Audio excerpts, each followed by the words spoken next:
하나님께서 이 찬양을 흠량하실 줄로 믿습니다. 그리고 우리 명광교회에 이와 같은 기도의 응답이 있을 줄로 믿습니다. 여러분이 눈물 흘리며 새벽마다 기도 시간들마다 간구하는 이 믿음의 역사가 여러분 자녀들에게로, 우리 후손들에게도 이어질 줄로 믿습니다. 제가 아주 사랑하는 한 형제가 있었습니다. 그런데 이 형제에게는 고민이 하나 있었어요. 그것이 무엇이냐면 자기가 자꾸만 자기 아버지를 닮아간다는 것입니다. 아버지가 자랑스럽다면 이것이 무슨 문제이겠습니까? 그런데 이 형제에게는 아버지라는 존재가 너무나도 부끄러웠던 것 같습니다. 이 친구의 아버지는 서울의 모 대학교의 법대를 졸업하고요, 겉으로 볼 때는 아주 유능하고 훌륭한 분이셨습니다. 그런데 가정에서는 전혀 다른 모습이었어요. 폭력적이고, 그리고 여자 관계에서도 복잡했고, 결국에는 이혼을 했습니다. 그 친구는 이제 어머니와 떨어져서 아버지랑 살았는데요, 여전히 그 아버지는 그 문제를 안고 있었던 거예요. 또 한 번 이혼의 아픔을 겪게 됩니다. 그 친구는 다짐을 합니다. 절대로 아버지처럼 살지 않아야지. 절대로 나는 아버지처럼 살지 않을 거야. 그런데 결혼을 하고 가정을 꾸리고 점점 아버지를 닮아가고 있는 자기의 모습을 보게 된 거예요. 가정에 위기가 오고 너무 힘들어하는 이야기를 들은 적이 있습니다. 미워하면 닮는다. 여러분, 우리는 부모의 나쁜 점을 싫어하면서도 어느새 부모를 닮아가고 있는 우리의 모습을 발견하곤 합니다. 절대로 아버지처럼 되지 말아야지 하는 사람들이요, 배우자나 자녀에게 하는 행동이나 말들을 보면 어느새 그 아버지의 모습을 닮아져 있다는 것을 발견하게 되는 것이죠. 이 모습이 여러분에게도 낯설지 않을 겁니다. 자신도 모르는 사이에 우리는 아버지가 어머니에게 했던 말을 그대로 우리 배우자에게 하고 있고요, 어머니가 우리에게 했던 그대로 우리 자녀들을 대하고 있습니다. 여러분, 우리는 어쩔 수 없어요. 부모의 자식이라는 이 사실을 우리는 피할 수가 없는 겁니다. 미국의 가정 사역자인 수잔 포워드는 이렇게 말합니다. 부모는 우리의 내면 세계에 정신적, 정서적 씨앗을 심어주는데 이 씨앗은 우리가 성장하면서 함께 자란다. 이것이 무슨 말입니까? 부모는요, 여러분, 가정과 부모는요, 그 자녀의 인격 형성에 절대적인 영향을 미친다는 말입니다. 특별히 부모나 가정이 보여주는 순기능보다 이 역기능 같은 안 좋은 것들이 더 큰 영향을 미친다는 거예요. 그러니까요, 부모가 자녀에게 보여주었던 좋은 것보다 나쁜 것들이 자녀에게 더 큰 영향을 미친다는 겁니다. 통계학적으로 보면 이혼한 가정에서 자란 여인들은요, 보통 다른 여성보다 이혼할 확률이 2배나 높다고 합니다. 알코올 중독 밑에서 자라난 아들은 다른 사람보다 알코올 중독될 확률이 훨씬 높고요, 학대받고 자란 아이들은 70%가 자녀를 학대한다는 통계적인 연구 결과가 있습니다. 오래전 제가 TV를 봤는데 상담 프로그램이었어요. 한 여자가 나와서 자기의 기구한 운명에 대해서 상담을 하고 있었습니다. 자기 아버지는 유능한 사업가였답니다. 그런데 집에서는 폭력 남편이고 무서운 아버지였다는 거예요. 어릴 때부터 이런 아버지 밑에서 자라니까 그것이 너무나도 싫었습니다. 그리고 결혼할 나이가 되었습니다. 정말 행복한 결혼을 꿈꾸고 싶었어요. 그리고 한 남자를 만나서 이 남자와 사랑에 빠지고 행복한 가정을 꾸릴 계획을 다 세웠습니다. 그런데 결혼을 준비하다 보니까 바쁘잖아요. 분주하잖아요. 서로 간의 의견이 부딪힐 수도 있잖아요. 그런 과정 속에서 자기가 사랑한 남자의 실체를 보게 된 거예요. 다툼이 있었고 싸움이 있었고 결국에는 폭행을 당하게 됩니다. 행복한 가정을 꿈꿨는데 자기가 사랑한 그 남자는 자기 아버지와 너무나도 비슷한 사람이었던 거예요. 너무나도 놀랐다고 합니다. 자신이 사랑하는 사람이 그렇게 싫어하는 아버지와도 같은 사람이라는 것이 너무나도 충격이었고 놀랐다고 고백하더라고요. 창세기 12장과 20장에서는 아브라함의 지울 수 없는, 잊을 수 없는 사건 두 가지가 나옵니다. 12장과 20장에는 거의 똑같은 사건이 기록되어 있어요. 12장에서 아브라함은 애굽 왕에게 자기 아내를 누이라고 속여 바로의 궁으로 들여보냅니다. 20장에서도 아브라함은 그랄 왕 아비멜렉에게 애굽에서 저지른 일과 똑같은 것을 반복하고 있음을 보게 됩니다. 왜 아브라함이 그런 행동을 했을까요? 애굽이라든지 그랄 등 외국에서 살아가려고 하다 보니까 자신의 목숨과 재산과 가족들에게 위협이 느껴질 것을 느꼈고 그것을 피해보고자 자신의 아내를 누이라고 속여 다른 남자에게 보낸 것입니다.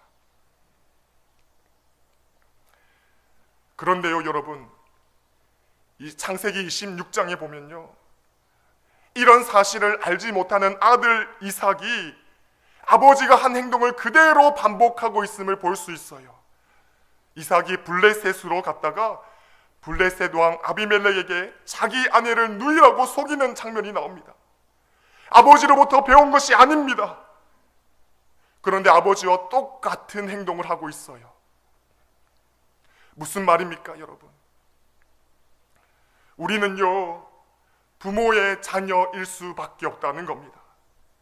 우리의 부모님이 좋은 분이었든 나쁜 분이었든 상관없이 우리는 그들의 아들이고 그들의 딸로서 그들을 닮아갈 수밖에 없다는 거예요. 어느 자연학습 농장에서 유치원 선생님이 아이들을 데리고 자연 공부를 시키고 있었습니다. 여러분, 이 고구마가 보이시지요? 이 고구마가 언제 캐야 될까요? 선생님이 질문합니다. 아이들이 대답합니다. 가을에 고구마를 캐면 됩니다. 여기 고추가 보이죠 여러분? 이 고추는 언제 따야 될까요? 아이들이 대답합니다. 이 파란 고추가 빨갛게 물들 때 고추를 따면 됩니다. 땅콩을 보면서 선생님이 질문합니다. 그러면 이 땅콩은 언제 캐야 될까요? 그러자 아이들이 조용해집니다. 갑자기 한 아이가 큰 소리를 외치며 대답합니다. 선생님, 이 땅콩은요 주인이 없을 때 캐면 되는 거예요.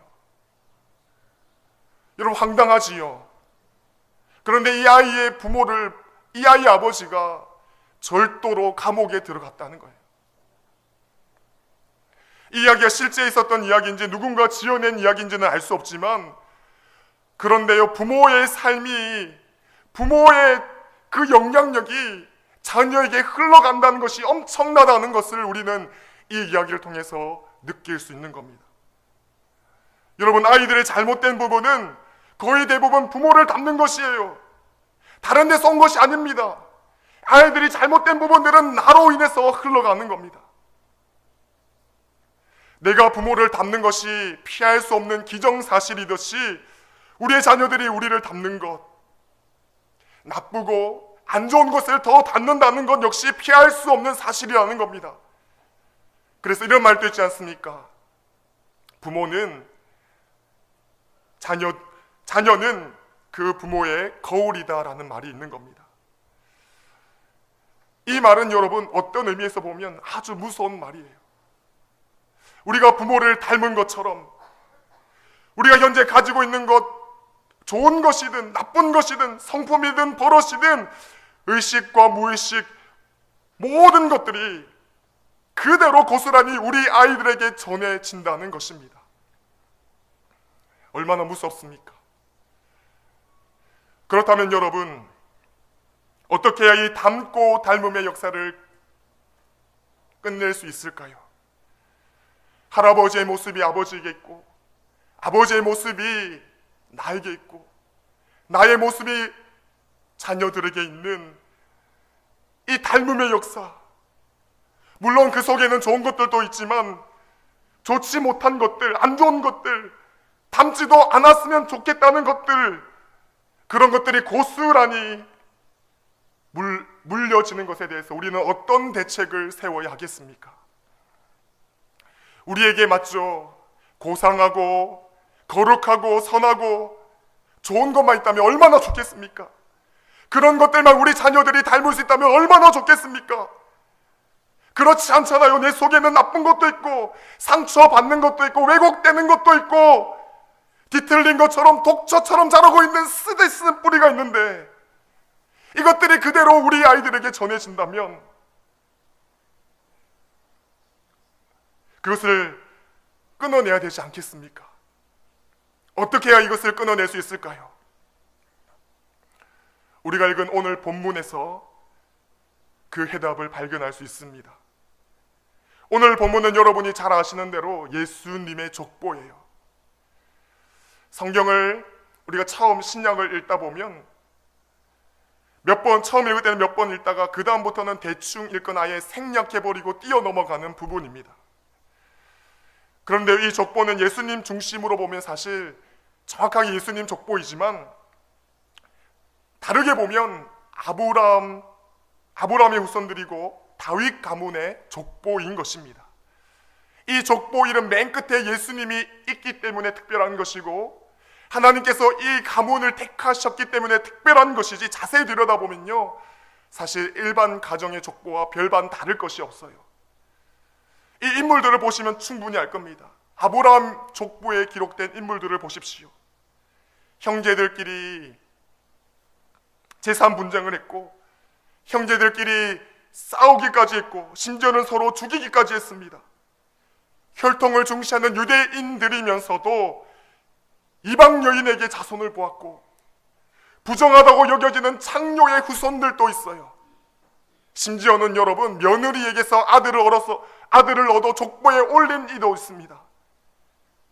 장남이 족보에 오르지 못했는데 그 이유가 아버지의 여자를 범했기 때문이에요. 또 지독한 우상 숭배로 이스라엘 백성 전체를 하나님의 진노 속으로 몰고 간 자도 있어요. 이런 것들이 일반 가문의 족보와 별반 다를 것이 없다는 겁니다. 아니, 어쩌면 일반 사람들보다 더 못한 족보일 수도 있습니다. 그런데 왜 이 족보가 의미가 있습니까? 왜 이 족보가 의미가 있습니까? 예수님이 이 족보에 나셨기 때문이에요. 예수님의 이름을 끝으로 이 족보가 끝이 났기 때문입니다. 예수님으로 인해서 아브라함의 후손이고 다윗의 후손이라고 하는 혈통의 흐름이 끝나버렸기 때문입니다. 예수님 이후로는 육신적이고 혈통적이고 그런 흐름은 끝이 나고 영적이고 복음적인 흐름이 더 중요해졌다는 것입니다. 예수님 이후로는 이런 복음적이고 영적인 것들을 자녀들에게 물려주게 되었다는 것입니다. 사랑하는 명광교회 성도 여러분, 바로 이것이 낳고 낳음의 역사를 끊어버릴 수 있는 비결입니다. 아브라함과 다윗의 집안의 역사가 예수님의 탄생으로 끝이 나버린 거예요. 예수님의 이름으로 끝이 나버린 겁니다. 예수님의 복음을 믿는 자가 하나님의 자녀가 되는 영적인 혈통으로 거듭나는 것처럼 우리도 마찬가지예요. 우리의 닮고 닮음의 역사가 끝이 나고 후손들에게 좋고 거룩한 것들을 물려줄 수 있는 유일한 길은 오직 예수 그리스도로 이 흑암의 권세를 끊어내야 된다는 것입니다. 여러분, 오늘 본문이 보여주는 것은 예수님의 이름으로 부모에게서 물려받은 성격과 기질과 성품과 상처까지 새롭게 될 수 있다는 겁니다. 예수님의 이름으로 우리의 모든 것들이 새롭게 거듭날 수 있다는 것입니다. 우리들뿐만 아니라 우리 자녀들 역시도 잘못된 것들이 있다면 예수의 이름을 믿을 때 변화된다는 것을 보여주고 있는 겁니다. 사랑하는 성도 여러분, 예수님을 구주로 믿고 예수님의 이름을 붙들고 예수 그리스도의 십자가의 보혈을 의지하는 사람은 거듭나게 되는 것이고, 그 사람은 새로운 역사를 시작하게 되는 거예요. 육신적이고 혈통적인 모든 죄와 저주의 사슬이 끊어지고 영적이고 복음적인 새로운 흐름이 예수를 믿는 자들, 예수의 이름을 붙드는 자들, 그들에게 새롭게 시작된다는 것입니다. 우리에게 자리 잡고 있는 상처, 부모로부터 물려받은 습관, 기질, 모든 것들 끊어낼 수 있어요. 예수 이름으로 끊어낼 수 있는 것입니다. 모든 질병들, 대물림되고 있는 흑암의 저주들, 예수님의 이름으로 깨끗하게 치유될 수 있습니다. 뿐만 아닙니다. 우리가 예수님의 이름을 붙들면 우리에게 흐르는 그 지혜 저주가 끊어지고 이제부터 우리의 자녀들에게는 좋은 것들, 거룩한 것들, 하나님의 새로운 것들이 우리 자녀들에게 흐르게 된다는 것입니다. 저는요, 제가 예수님을 믿는 것이 얼마나 감사한지 모릅니다. 제가 예수님의 이름으로 치유받는 것이 얼마나 감사한지 모릅니다. 우리 할아버지, 아버지, 큰아버지, 여러 집안의 어른들 한평생 빠짐없이 술을 붙드시고 사시는 분들이었습니다. 술 때문에 돌아가신 분들도 있었고, 사촌이나 육촌들을 보면 상당수 아버지의 삶을 그대로 따라하고 있습니다. 그런데요, 저는 분명히 말할 수 있어요. 저희 대에 와서 이 저주가, 이 흑암의 저주가, 이 낮고 나음의 긴 흐름의 역사가 끝이 났다는 것을 저는 분명히 믿습니다. 예수 그리스도 때문에, 그분을 믿는 것으로 때문에 모든 것들이 치유되고 새롭게 거듭나게 되었음을 저는 믿습니다. 그리고 저는 저로 인해서 일어나는 새로운 역사가 나의 자녀들에게도 그대로 이어질 줄로 믿습니다. 성도 여러분, 예수님 믿으십니까? 예수님 믿으십니까? 예수 그리스도의 보혈을 믿으십니까? 여러분, 그러면 여러분 속에도 이미 하나님의 역사가 새롭게 시작되고 있어요. 여러분을 흔들고 있는, 여러분 가운데 흐르고 있는 영적인 어둠의 권세는 예수의 이름으로 끝이 나버렸습니다. 예수님께서 여러분의 은밀한 부분을 치유하고 만지고 계십니다. 여러분의 자녀를 인격적으로 만져주실 겁니다. 안과 밖이 깨끗하게 치유되도록, 경험되도록 하나님이 일하실 것입니다. 우리가 부모로부터 물려받았던 혈통적이고 육신적인 저주들, 이 닮고 닮음의 역사들 예수 이름으로 끝이 나게 될 것입니다. 절대로 여러분 자녀들에게 흑암의 역사를 물려주지 마세요. 절대로 되풀이 되지 않게 하십시오. 절대로 자녀들에게 그것을 물려줘서는 안 됩니다. 예수님을 믿지만 여전히 죄악의 그림자가 드리워져 있거나 과거의 상처가 그대로 남아있다면, 아픔과 미움과 분노가 내 삶 가운데서 여전히 영적으로 괴롭히고 있다면, 이 시간 다시 한 번 더 예수의 이름을 붙드세요. 예수의 보혈을 의지하세요. 예수 이름으로 모든 것이 새로워지게 될 것입니다. 여러분을 치유하시는 그 예수님의 손길을 다시 한번 만져지시기를 기도하시길 바랍니다. 여러분, 그래서 여러분 속에 이미 이루어진 예수 그리스도의 성품, 하나님의 거듭난 하나님의 자녀들, 여러분 누리시고 대대로 여러분 자녀들에게도 그 축복이 이어지기를 예수님의 이름으로 축원합니다. 말씀을 맺겠습니다. 사랑하는 성도 여러분, 우리는 부모님의 자녀예요. 우리는 부모를 닮을 수밖에 없어요. 그리고 우리의 자녀들 역시도 우리를 닮을 겁니다. 어떤 것을 닮을까요? 우리 조상들로부터 대대로 물려오던 육신적이고 혈통적인 것들, 나로 인해서 잘못되어져 갔던 것들까지 더해져서 우리의 자녀들, 후손들에게 대대로 물려지게 될 거예요. 아브라함과 다윗의 족보를 보십시오. 아브라함의 믿음의 역사가 기록되어 있고 다윗이나 솔로몬 같은 화려한 재앙의 역사도 기록되어져 있지만 수치스러운 일, 부끄러운 일들, 그런 일들도 기록되어져 있습니다. 이 족보의 이야기는 사실 어느 가정에서나 일어날 수 있는 일반적인 모습이지요. 그런데요, 이 아브라함의 족보가 빛을 발하는 것은 무엇입니까? 이 아브라함의 족보가 빛나고 있는 것은 무엇입니까? 예수님 때문입니다. 예수님 때문에 이 족보는 의미 있게 된 것이에요.